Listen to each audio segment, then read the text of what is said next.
Hey guys, it's Ben Terry Farm, and today's video is going to be about weeding and organic agriculture. How do we take care of weeds in our row crops? And I'm going to cut to the video here very shortly. I took the video the other day, but there was a little bit of audio trouble at the beginning, so you're not missing anything really important. The audio will pick up, and so without further ado, here's the video. And I hope you enjoy watching and you learn something. And please remember to subscribe and share. Thank you.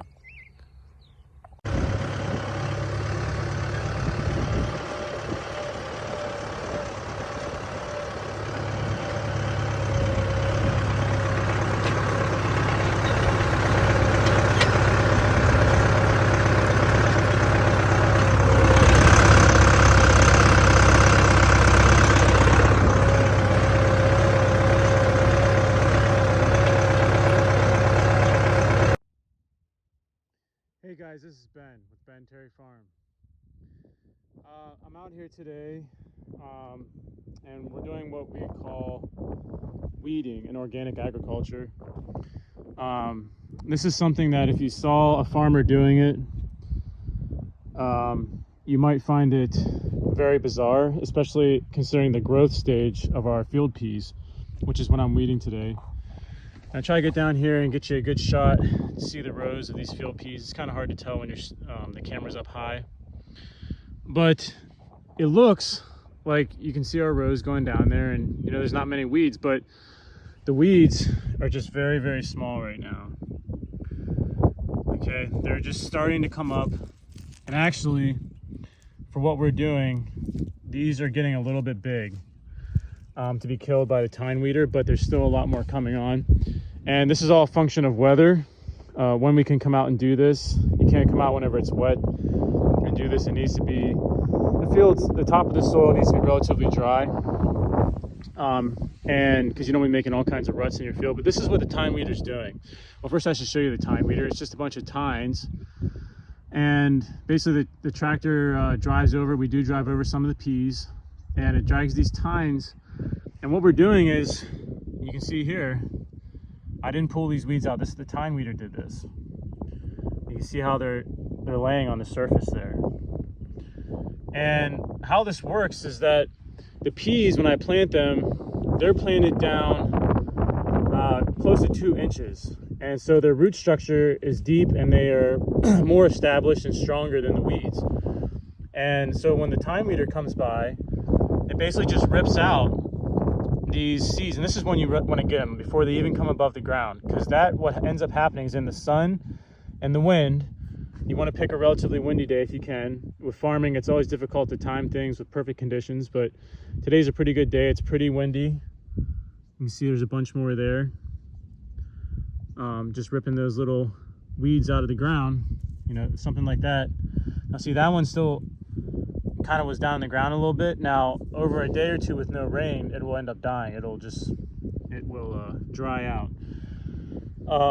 So obviously you would not want to do this right before it's going to rain. If it's going to rain the next day or in the evening or whatever, that's not good timing, because what will happen is, well, if it was a really hot day in the summer, now we're in the beginning of April here, a really hot day in the summer, this can only take hours to dry out and die. But since we're in April, you know, it's a little cooler. The sun's not as powerful. It doesn't beat down on the ground quite as much as it would during a hot summer day.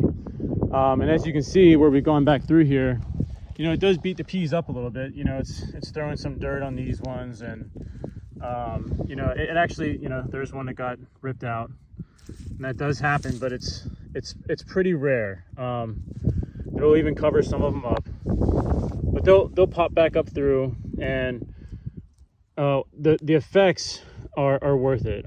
For the couple that are ripped out of the ground or hurt, getting these weeds out of here is huge, because these little tiny things, they look so small right now compared to the peas. And I'm not an expert on all different weeds and what they look like at this stage, but these little weeds can become a serious problem as they get bigger. And so basically what we're doing is we're going to set them back. We might even expose a couple more weed seeds to the surface that will end up getting germinated, but by basically starting fresh with our peas already above the ground, we can then have the peas have a competitive advantage. And so eventually, with these 7-inch rows that we planted, in between the rows, you have one row here and one row here.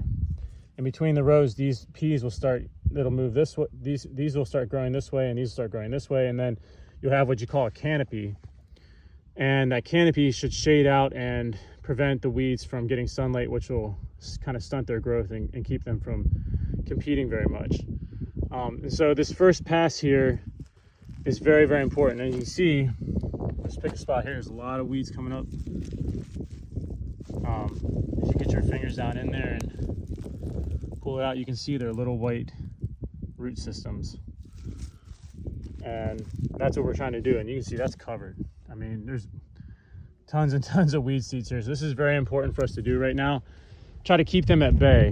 And you know, you learn something every year. I kind of wish I would have planted these peas even heavier, because then you can get a little more aggressive, kind of factor in and calculate that you're going to lose some, plant heavy, and factor in what you think you're going to lose from tine weeding, get more aggressive and kill even more weeds. But you learn something every year, and you know, next year we'll get better. And but right now the peas actually look pretty good. It's really difficult to show up here on the camera, but the rows, if I get down here, you can really see the rows.